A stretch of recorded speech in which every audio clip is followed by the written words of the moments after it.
Welcome my dear genius friends. स्वागत है आपका आपकी फेवरेट चैनल भारत मोदी 3 में। दोस्तों, आज हम समाज विद्या का पहला चैप्टर देखने वाले हैं। इसका पार्ट 1 हमने ऑलरेडी अपलोड कर दिया है। आज हम पार्ट 2 देखने वाले हैं। तो पार्ट 1 आपको अवश्य देखना चाहिए। पार्ट 2 में हम ये वीडियो आप पूरा देखिएगा और इसको शेयर अवश्य कीजिएगा। और इसके बाद यदि आपकी कोई क्वेरी हो तो आप मुझसे कमेंट बॉक्स में पूछ सकते हैं। तो आज हम बात करने वाले वन्य जीवन यानी वाइल्ड लाइफ के बारे में। तो प्राचीन समय से भारत देश प्रकृति प्रेमी, जैसा हमने पार्ट 1 में चर्चा की थी कि भारत देश जो है प्रकृति प्रेमी देश रहा है। हम प्राणियों की, वनस्पतियों की, जो भी कुछ प्राकृतिक है, सजीव निर्जीव, सबकी हम लोगों ने परवाह की है, सबका हमने जतन किया है। इसलिए भारत को प्राणी प्रेमी संस्कृति वाला देश कहा जाता है। हमारे देश में बाघ, सिंह, हाथी, गेंडा, सियार, भालू, हिरन, सांबर, खरगोश, अजगर, सांप, नाग, नेवला, गो, शाही जैसे अनेक जीव हमको देखने को मिलते हैं। विश्व में एशियाई सिंह जो है केवल गुजरात में गिर के जंगलों में देखने को मिलता है। जो एशियाई सिंह है, दुनिया में सिंह और बाघ जो किसी एक देश में पाए जाते, ऐसा एकमात्र देश है भारत देश। हमने हमारी जो मान्यता है उसमें हमने बाघ, मोर, मगर, गरुड़ इन को देवी देवताओं के वाहन के रूप में दर्शाया है। उसके पीछे एक लॉजिक है। जैसे बाघ ये अम्बे माता का वाहन है, मोर कार्तिकेय का वाहन है, मगर जो है ये उड़ियार माता का वाहन है, गरुड़ जो है ये भगवान विष्णु का वाहन है। इस तरह से हमने क्यों उनको दिखाया, ताकि जो सजीव है इनके प्रति श्रद्धा का भाव प्रकट हो, हम इनका महत्व समझें।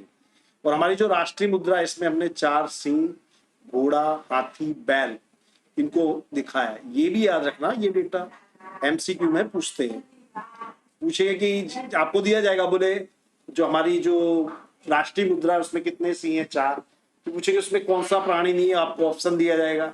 तो सब चीजें आपको ध्यान में रखनी है। तो हमने अभयारण्य बनाए। अभयारण्य यानी अभय धन अरण्य। अरण्य का मतलब होता है वन, ऐसे वन जहां पे प्राणी निश्चित होकर के घूम सके, उसे कहते हैं अभयारण्य। और इनको जो प्राणी है उनको कानूनी सुरक्षा दी गई है। अब है भारत की सांस्कृतिक विरासत। तो भारत ने जगत को विविधतापूर्ण और समृद्ध विरासत भेंट में दी है।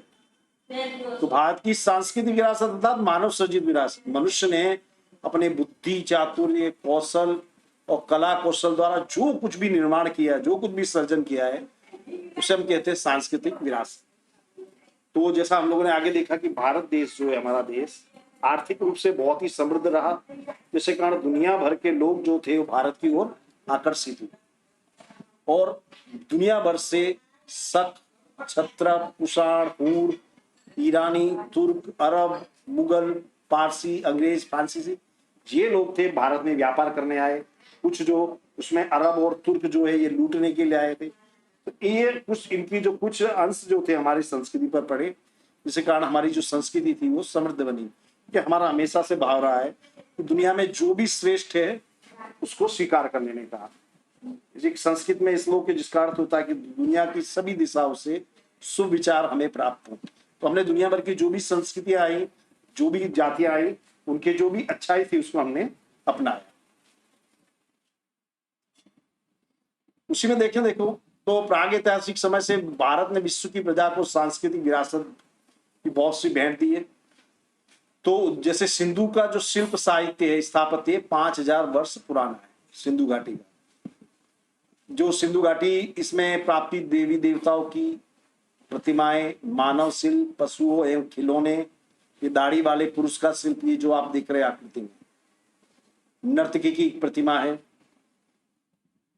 फिर अपनी सांस्कृतिक विरासत के प्रति हमको गौरव का भाव प्रकट होता है जब हम इनको देखते हैं कि जब दुनिया आदिम युग में जी रही थी, पाषाण युग में जी रही थी, उस समय हमने समृद्धि के नए नए शिखरों को छुआ था। इसी क्रम में मौर्य युग की उल्टे कमल की आकृति के ऊपर सिंह, वृषभ का शिल्प है। देखिए ये याद रखना कि उल्टे कमल के ऊपर सिंह और वृषभ का शिल्प किस युग के प्रतीक है, तो ये है मौर्य युग का है। क्योंकि मौर्य युग में बौद्ध धर्म काफी फला फूला था।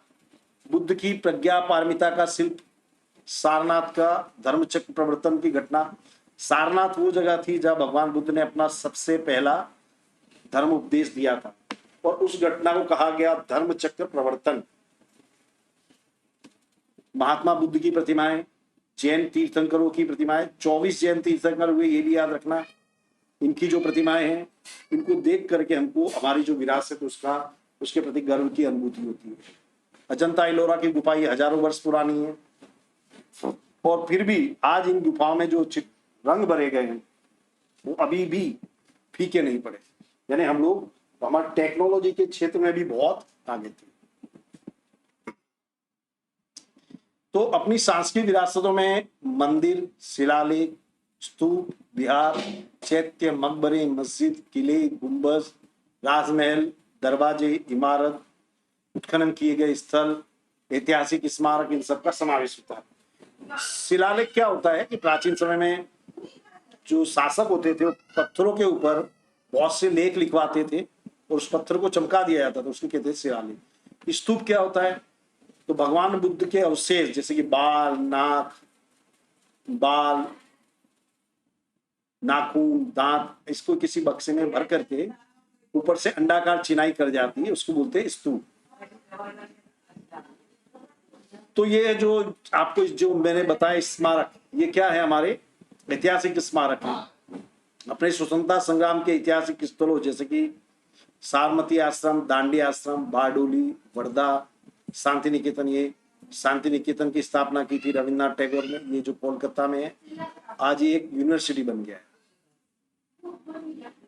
भाषा, लिपि, अंक, शून्य की खोज, गणित, पंचांग, खगोल शास्त्र, लोहा, साहित्य, धर्म, युद्ध शास्त्र, रथ, राजनीति शास्त्र, प्राणी शास्त्र, वनस्पति शास्त्र, वास्तुशास्त्र, धर्म, गणतंत्र, न्यायतंत्र, विधि विधान, पर्यावरण संरक्षण आदि कई महत्वपूर्ण खोज भी भारत में ही हुई थी। ये सब चीजें जो देख रहे हैं ना, कुल मिला के एक समृद्ध संस्कृति थी हमारी। गुजरात की सांस्कृतिक विरासत, अब हम गुजरात की सांस्कृतिक विरासत के बारे में देखेंगे। तो सांस्कृतिक, पौराणिक व पुरातत्वीय महत्व रखने वाले स्थलों में एक है लोथल, ये धोलका में है, अहमदाबाद के पास में। रंगपुर, ये सुरेंद्रनगर जिले में है। धोलावीरा, ये कच्छ में, ये खास याद रखिएगा। ये धोलका, ये साबरमती और भोगांव नदी के किनारे पर स्थित है। रोजड़ी, श्रीनाथगढ़, ये राजकोट जिले में है। रोजड़ी और श्रीनाथगढ़, या इन जगहों से हमको प्राचीन संस्कृति के अवशेष देखने को मिलते हैं। अब ये चीजें याद रखिएगा। देखिए, वड़नगर का कीर्ति तोरण है, ये पूछा जाता है कीर्ति तोरण कहाँ है, तो वड़नगर में। अशोक के शिलालेख हमको जूनागढ़ में देखने को मिलते हैं। सूर्य मंदिर है, मोढेरा का सूर्य मंदिर, ये है महसाणा में। ये जो सब चीजें, ये सब एमसीक्यू में पूछी जाती है, आपको याद रखना है। चांपानेर का दरवाजा, सिद्धपुर का रुद्रमालय, पूछा था रुद्रमालय कहाँ है, सिद्धपुर में। मूसर तालाब, ये बीरमगाम में है। जामा मस्जिद, ये अहमदाबाद में है। झूलती मीनार, सीदी सैयद की जाली, ये भी अहमदाबाद में। हठी सिंह का देहरा, ये सब अहमदाबाद में है। ये जो की जामा मस्जिद, झूलती मीनार, सीदी सैयद की जाली, हठी सिंह का देहरा, ये अहमदाबाद में। पाटण में है सहस्त्रलिंग तालाब, वडोदरा का राजमहल, जूनागढ़ का मोहब्बत खान का मकबरा, नवसारी में पारसी की अगियारी। ये सब महत्वपूर्ण स्थल है जो देखने लायक है। और धार्मिक महत्व वाले भी बहुत से स्थल है गुजरात में, जैसे द्वारकाधीश का मंदिर, शंकराचार्य की शारदा पीठ, 12 ज्योतिर्लिंगों में से एक ज्योतिर्लिंग सोमनाथ, ये गुजरात में है। उत्तर में अंबाजी का मंदिर है। महसाणा में बहुचरा जी का मंदिर है। पावागढ़ जो है वो महाकाली माता जी का मंदिर है। मीरा दातार, जैन के तीर्थ स्थल है पानी तारा, ये भावनगर जिले में पहाड़ी पर स्थित है। रणछोड़ राय जी का मंदिर, ये डाकोर में है। शामला जी का मंदिर, ये अरावली जिले में है। गुजरात के प्रसिद्ध धार्मिक, सामाजिक और प्रवासन लक्ष्य पोलो फॉरेस्ट एक, ये साबरकांठा जिला में आता है, याद रखना। पतंग उत्सव और कांकरिया कार्निवल, ये अहमदाबाद में मनाया जाता है। तानारीरी उत्सव में वडनगर में मनाया जाता है। ये वडनगर वही जगह है जहां हमारे प्रधानमंत्री नरेंद्र मोदी का जन्म हुआ था। फिर उत्तरार्ध नृत्य महोत्सव ये मोढेरा में मनाया जाता है। रणोत्सव ये कच्छ में मनाया जाता है। ये सब याद रखना दोस्तों, ये सब पूछा जाता है, बहुत ही इंपॉर्टेंट है, इसको लिख लीजिए आप लोग। जैन बौद्ध पर्यटन स्थल, गुजरात में जैन और बौद्ध धर्म का प्रचार प्रसार हुआ, जिसमें स्वरूप गुजरात में वडनगर, तारंगा, खंभालीड़ा, जूनागढ़, शामलाजी, कोटेश्वर, तलाजा, ढाक, झगड़िया, ये सब जगहों पर बौद्ध और जैन धर्म की गुफाएं देखने को मिलती है। ये याद रखना आप लोग। गुजरात के मेले, इसमें से भी पूछा जाता है। तो गुजरात जो है हमारा, गुजरात रंग बिरंगी संस्कृति वाला स्थान है, तो इसके मेले आप याद रखिएगा। मोढेरा का मेला, ये मोढेरा महसाणा में लगता है। ये श्रावणवदी अमावस्या के दिन लगता है। मोढेरा में सूर्य मंदिर, इतना याद रखिएगा। बहुचराजी का मेला, ये बहुचराजी में लगता है, महसाणा में है। शामलाजी कालिया ठाकुर, यानी भगवान कृष्ण को कालिया ठाकुर कहा जाता है, ये अरावली में है। भादर और भादो का पूनम मेला ये अंबाजी में लगता है। भवनाथ का मेला गिरनार में, ये खास पूछा जाता है भवनाथ का मेला, इसको विशेष ध्यान रखना। तरणेतर का मेला ये सुरेंद्रनगर में, ये भी खास याद रखिएगा। वौठा का मेला ये याद रखिएगा, धोलका में लगता है, बहुत ही प्रसिद्ध है ये मेला। डांग दरबार का मेला ये डांग में होता है, डांग जिला है, यहाँ की राजधानी है आवा। गोल गधे का मेला ये गरबाड़ा दाहोद में होता है। कार्तिक का मेला ये सोमनाथ में होता है।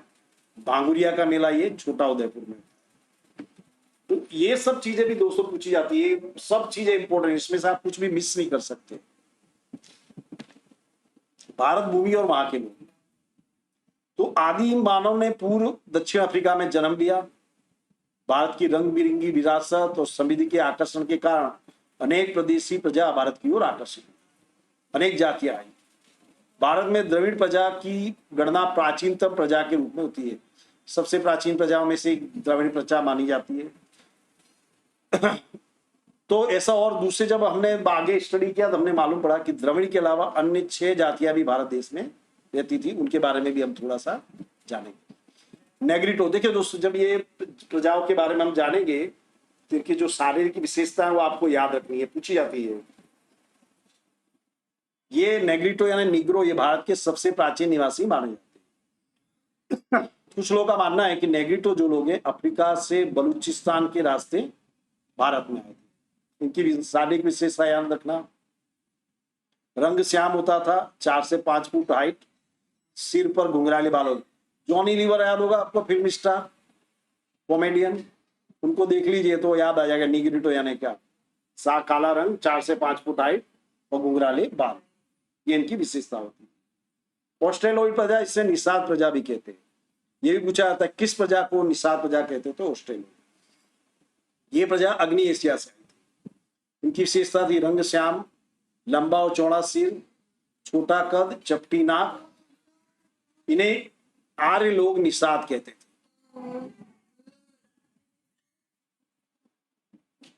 बराबर। और भारत में जो कोल, मुंडा जाति, असम की खासी प्रजा, निकोबार और बांग्लादेश में जो प्रजातियां पाई जाती हैं उनमें ये लक्षण देखने को मिलते हैं। भारत की सभ्यता और संस्कृति के विकास के लिए उन्होंने महत्वपूर्ण योगदान दिया। इनके क्या क्या ज्ञान था, मिट्टी के बर्तन बनाना, खेती करना, सूती कपड़े बुनना, ये सब कौशल इन लोगों को आता था। और इनकी अपनी धार्मिक मान्यताएं भी थी। द्रविड़ प्रजा, इसके बारे में बहुत पूछा जाता है शॉर्ट नोट में, इसको खास याद रखना। द्रविड़ों को मोहेंजोदड़ो की संस्कृति जो है, जिसे सिंधु घाटी की संस्कृति भी कहते हैं, उसका निर्माता माना जाता है। उत्तर से आई विविध प्रजा की भाषा और सांस्कृतिक लक्षण बने रहे, ये द्रविड़ कहलाए। द्रविड़ लोगों के याद रखना, ये माता के रूप में पार्वती देवी और पितृ के रूप में शिव की पूजा करते थे। धूप दीप और आरती से पूजा करना इनके धार्मिक विधि में आता था। और ये प्रकृति पूजक थे। ये प्रकृति यानी कि पेड़ पौधे, पशु, ये सब की पूजा करते थे। फिर द्रविड़ों के मूल देवों को आर्यों ने भी अपना लिया, ऐसा माना जाता है। एक्चुअली जब हम अभी जो संशोधन हुए इतिहास में, उसमें ये बताया गया है कि आर्य कहीं बाहर से नहीं आए थे, वो भारत के ही निवासी थे। द्रविड़ों की जो परिवार व्यवस्था थी वो मातृ प्रधान थी। मातृ प्रधान यानी माता को मुख्य घर का सदस्य माना जाता था। अवकाशी ग्रहों के क्षेत्र में विविध कलाएं जैसे कि कताई, बुंगाई, रंगाई, नौका बनाना, कपड़े बुनना, ये सब कलाओं का इनको द्रविड़ों को ज्ञान था। फिर आर्यों के प्रभुत्व के बाद दक्षिण तरफ ये लोग खिसकते गए, ऐसा कहा जाता है, जबकि पूरी तरह से गलत है। आधुनिक इतिहास ये बताता है कि जो द्रविड़ थे और आर्य थे एक समय पर रहे, लेकिन जैसा अलग अलग जगह पे एटमोस्फियर होता है उसके कारण शारीरिक लक्षण उस तरह के बन जाते हैं।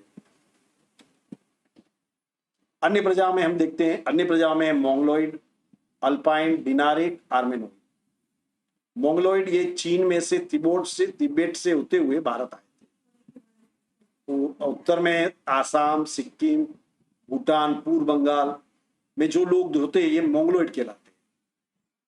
तो ये प्रजा के जो शारीरिक विशेषता, इनका रंग पीला होता है, चेहरा चपटा होता है, उभरे हुए गाल होते हैं, और आंखें जो होती बादामी रंग की होती है।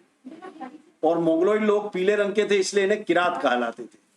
ये भी याद रखना, किरात किसे कहा जाता था, तो मोंगलोइड प्रजा को। अल्पाइन, डिनारिक और आर्मेनोइड ये मध्य एशिया से आई हुई प्रजाति थी। ये तीनों जातियां एक समान भौतिक गुणधर्म वाली थी। अभी हमें जो महाराष्ट्र, बंगाल, उड़ीसा, गुजरात, सौराष्ट्र में ये लोग हमें अधिक देखने को मिलते हैं। आर्य प्रजा, तो भारत की आर्य सभ्यता के निर्माता ये आर्य लोग, जिन्हें नॉर्डिक कहते हैं, वो लोग माने जाते हैं। प्राचीन काल में हिंदू आर्य कहलाते थे। उनकी मुख्य संख्या के कारण इस प्रदेश को आर्यावत कहा गया। देखिए, तो ये जो इतिहास का डीपली पढ़ेंगे तो हमको एहसास होता है, तो आर्य कोई प्रजा का नाम नहीं, आर्य का मतलब होता है श्रेष्ठ। आपने महाभारत सीरियल देखी होगी, रामायण देखी होगी, उसमें किसी को श्रेष्ठ कहा जाता है तो उसमें आर्य कहा जाता है। आर्य यानी श्रेष्ठ।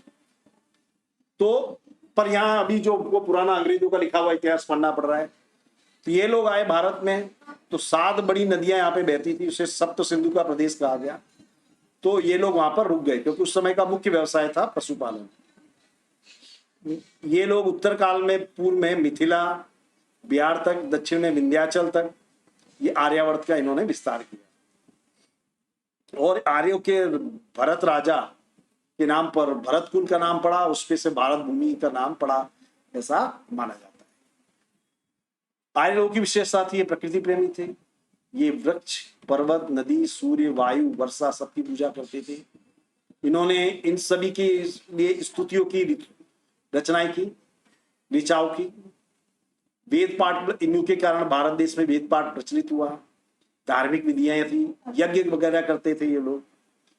भारत में आई विविध प्रजा की संस्कृतियों के विशिष्ट तत्वों को अपनाकर एक समन्वयी संस्कृति का सर्जन हुआ। कालांतर में भारत में आकर स्थायी होने वाली सभी देखिए, जो जातियां आकर के बसी, थोड़ी देर उनमें संघर्ष हुआ, लेकिन बाद में सब एक दूसरे में मिंगल हो गए। सबने एक दूसरे की संस्कृति को अपनाया, वैवाहिक संबंध स्थापित हुए। तो भारत खान पान को अपनाया, उनके वेशभूषा को अपनाया एक दूसरे की। तो भारत की जो समृद्धि थी, संस्कृति थी, वो समृद्ध हुई। जो भी आया भारत में सबका भारतीकरण हो गया। अब है विरासत की देखभाल और संरक्षण। तो हमने देखा कि हमारी संस्कृति है, जो विरासत है, कितनी समृद्ध है। तो हमारा कर्तव्य है कि हम इस संस्कृति की, इस विरासत की रक्षा करें, इसकी देखभाल करें, हमारा परम कर्तव्य है। तो भारत की विरासत की प्रत्येक बातों ने भारत को मोहक, नयनरम और आकर्षक बनाया है। भारत को गौरव दिलाया है हमारी विरासत। तो इसको संभाल कर रखना हमारा परम कर्तव्य है। तो हमें अपनी प्राचीन, ऐतिहासिक, मूल्यवान, महत्वपूर्ण स्थलों को कोई नुकसान नहीं पहुंचाना चाहिए। जैसा कि हम लोग देखते हैं, प्राचीन इमारत होती है, वहां पे लोग दिल बना करके उसमें तीर मार के अपना नाम लिखते हैं, ये सब नहीं करना चाहिए। भारतीय संविधान के अनुच्छेद 51 का के अनुसार हमको 51 का जो है उसमें हमारे मूलभूत कर्तव्य बताए गए। ये खास याद रखना कि भारतीय संविधान के किस अनुच्छेद में हमारे मूलभूत कर्तव्य बताए गए। 51 का, जिसमें क्या क्या कर्तव्य, हमारी सामाजिक संस्कृति के समृद्ध विरासत के महत्व को समझना, उसका परिरक्षण करना ये हमारा कर्तव्य है। न विरासत को समझना, उसको बनाए रखना ये हमारा कर्तव्य है। प्राकृतिक पर्यावरण की, जिसके अंतर्गत वन, झील, नदी, वन्य जीव हैं, इनकी रक्षा करना, उनका संवर्धन करना, प्राणी मात्र के प्रति दया भाव रखना ये हमारा कर्तव्य है। सार्वजनिक संपत्ति को सुरक्षित रखना, हिंसा से दूर रहने के कर्तव्य का भी समावेश होता है। किसी प्रकार की हिंसा नहीं करनी चाहिए। इस तरह से प्रकृति ने जो मनोरम भूदर्श भारत की भूमि को दिए हैं, उसकी सुंदरता, पवित्रता और शुद्धता को हम सबको साथ मिलकर के एक नैतिक कर्तव्य समझ करके सुरक्षित रखना चाहिए। विरासत की संरचना और क्रमिक विकास भारत को मिली विशिष्ट प्राकृतिक रचना पर आधारित है। तो जो भारत को प्राकृतिक रचना मिली है, उसके आधार पर हमारी जो संस्कृति है, विरासत है, उसका विकास हुआ है। तो दोस्तों, यहाँ हमारा आज का लेक्चर पूरा हो रहा है। आई एम श्योर आपको काफी अच्छा लगा होगा। तो बने रहिए हमारे साथ और चैनल को लाइक और सब्सक्राइब कीजिएगा, कमेंट अवश्य कीजिएगा। Thank you very much.